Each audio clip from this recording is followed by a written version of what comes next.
کیا آپ چاہتے ہیں کہ آپ کا دن سکون، برکت اور آسانیوں کے ساتھ گزرے؟ تو صبح آنکھ کھلتے ہی یہ مسنون دعا ضرور پڑھیں۔ السلام علیکم ورحمۃ اللہ وبرکاتہ۔ صبح کا وقت انسان کی زندگی کا بہت اہم حصہ ہوتا ہے۔ اگر دن کی شروعات اللہ کے ذکر سے ہو نا تو دل کو سکون اور برکت محسوس ہوتی ہے۔ نبی پاک صلی اللہ علیہ وآلہ وسلم جب صبح نیند سے بیدار ہوتے تو یہ دعا پڑھتے۔ سامنے اسکرین پر آپ دیکھ سکتے ہیں، یہ دعا صحیح بخاری میں موجود ہے۔ اس دعا کا مطلب ہے تمام تعریفیں اللہ کے لیے ہیں جس نے ہمیں موت جیسی نیند کے بعد دوبارہ زندگی دی اور اسی کی طرف لوٹ کر جانا ہے۔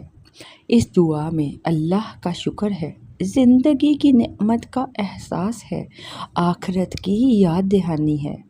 آج بہت سے لوگ صبح اٹھتے ہی موبائل دیکھتے ہیں، لیکن اگر ہم دن کی شروعات دعا سے کریں تو دل کو عجیب سکون محسوس ہوتا ہے۔ لہٰذا آپ بھی کوشش کریں کہ صبح اٹھتے ہی یہ دعا پڑھیں، فجر کی نماز ادا کریں، دن کا آغاز اللہ کے ذکر سے کریں۔ اللہ تبارک تعالیٰ آپ کے دن میں خیر و برکت عطا فرمائے، آمین۔